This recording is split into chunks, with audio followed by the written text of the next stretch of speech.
Okay, here we have the Freelander. I have to admit these vehicles are now getting into a classification which is a bit difficult to define. They've certainly come a long way in their time track, if you like. Okay, let's start with the center console on this vehicle. There's a lot going on here. I think it's quite impressive actually. First of all, you've got your different sets for traction here. You've got like a sand traction, uphill, ice, etc, etc. It's very easy controls for your heater, your radio. It's all beautifully laid out. In fact, I think it's one of the best layouts I've come across. The instrument cluster here, speedo and rev counter, although it's clear and precise, it could be obstructed by the top of the steering wheel.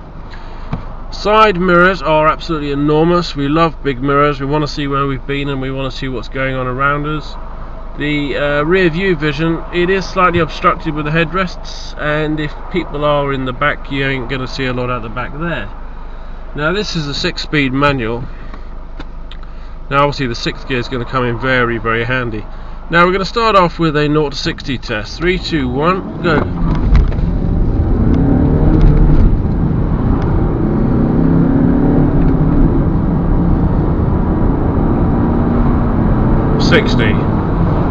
Certainly struggled to get there in my opinion.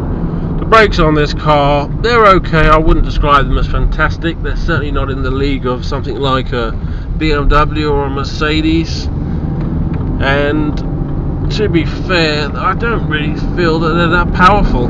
They're certainly nowhere near the smoothness or efficiency of the Range Rover or even the Land Rover Discovery, to be fair. Steering's very light, very agile, very responsive. If you give this car a bit of a wiggle, we suddenly realise just how much it boats about.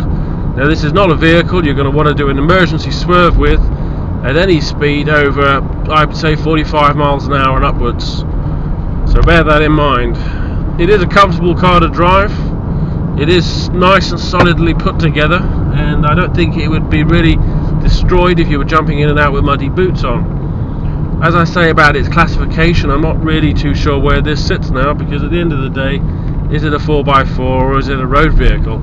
I would have to say this is probably more a road vehicle that is probably going to be capable and quite competent, if you like, at dealing with snowy conditions, maybe towing a boat, releasing it onto the harbour, the slipway or something. It's that sort of sports vehicle. I wouldn't describe this as an off-roader. Now, there's a lot of headroom in the car. Plenty. I mean, it's really quite a comfortable vehicle, to be fair.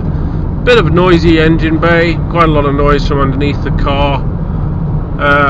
There's certainly a major difference between this and the bigger brothers, if you like, the Land Rovers and the Range Rovers. But I think these cars have come so far from their original form that they deserve credit. It is a nice car to drive. It is quite prestigious. But if you want something a little bit more adventurous, then you want to stay away from one of these. I wouldn't say this is something you'd use for an agricultural purpose or anything that was a bit more hardcore than what I described earlier on. As I'm coming up to a bit more speed now, the noise is increasing. It's really quite drastic, to be fair.